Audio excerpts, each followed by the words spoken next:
Thought for the day. Positive and repetitive self-talk is what changes our self-image for the better.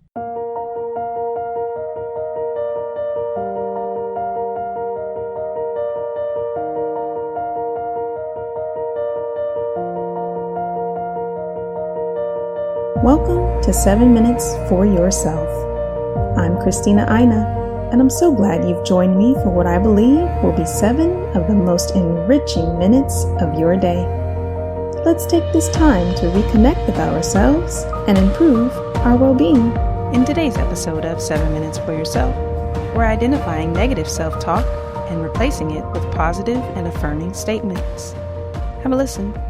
In psychotherapy, the therapist is supposed to be neutral and make herself as much of a blank slate as possible. The reason for this is that when you're presented with a blank slate, your reaction is based on your temperament, your personality, and your own inner self-talk. Let me give you an example.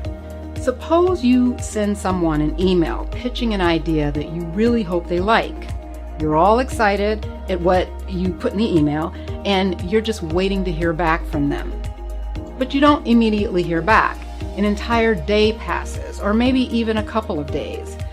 And what's your automatic thought? This is a situation where you've put yourself out there, you've made yourself vulnerable, and you're not getting any response.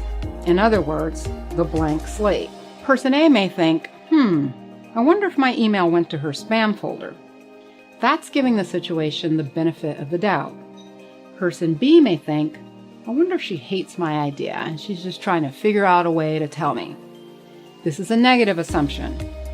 Person C may say, I've totally made myself look stupid in this email, and now I've ruined my chances to get through to this person. That's an even more negative response. So where do you fall?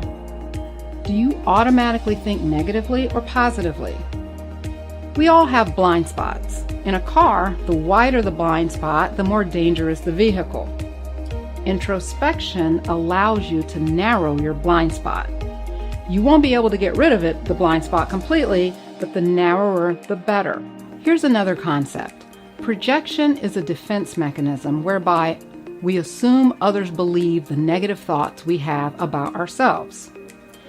This is one of the ways that you can wallow in low self-esteem.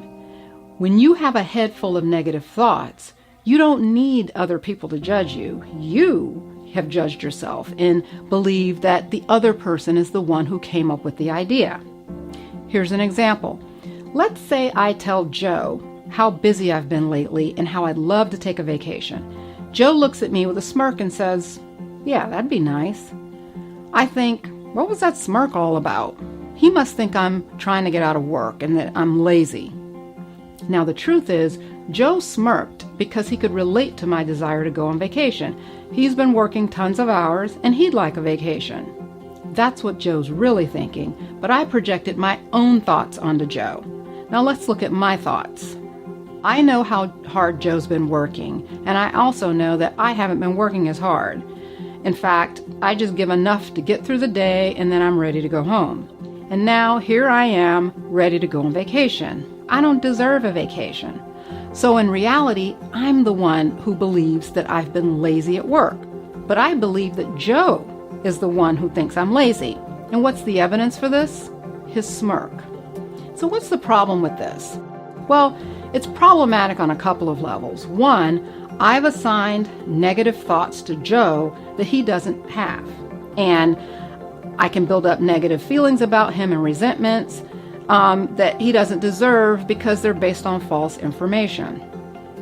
The second problem ties directly into the issue of affirming yourself. So it's time to lean in here. When you project negative feelings onto others, you set yourself up for needing them to affirm you and build you up. Projection reinforces your negative thoughts. How do you recognize this in yourself? Well, let me deconstruct the thing with Joe a little bit more. In my interaction with Joe, the real problem is that I feel guilty for not putting in as many hours as Joe and my other colleagues. Rather than look down on Joe for thinking that I'm lazy, first I have to recognize the feeling. And the trigger here is that I believe that I know what Joe is thinking. And that's mistake number one. Unless you believe in the paranormal, it's safe to assume that you cannot read people's minds with accuracy. So if you tend to be a mind reader, recognize that when you hear yourself say, "I'm sure he thinks this," and just fill in the blanks with whatever that is, that's a red flag that you're probably projecting. So, okay, that's one step. Identify that you're projecting. The next step is to flesh out the negative automatic thoughts and replace them with positive ones. But you have to recognize your real pain point. So in this case, I could say to myself, well, I'm not lazy, I'm a hard worker. But that's not going to have much impact because it might not be true, number one, and it's too superficial. My real pain point is that I feel guilty for not working hard lately. And the way to affirm myself is statements like, my worth in my job is not defined by how much I've worked lately. I contribute to the team.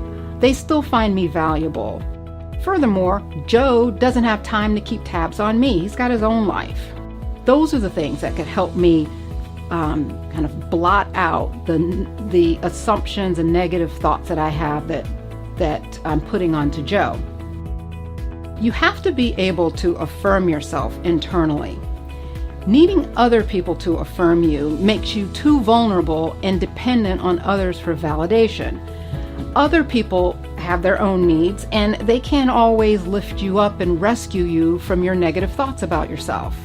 This is not to say that external validation isn't good. Compliments and recognition are great, and they feel great, but they can't be required for you to feel whole and complete. That concludes today's episode of 7 Minutes for Yourself. Please take a moment to rate and review the show on Apple Podcasts. Today and every day with your kiddo is a gift. Enjoy it. Thanks for tuning in.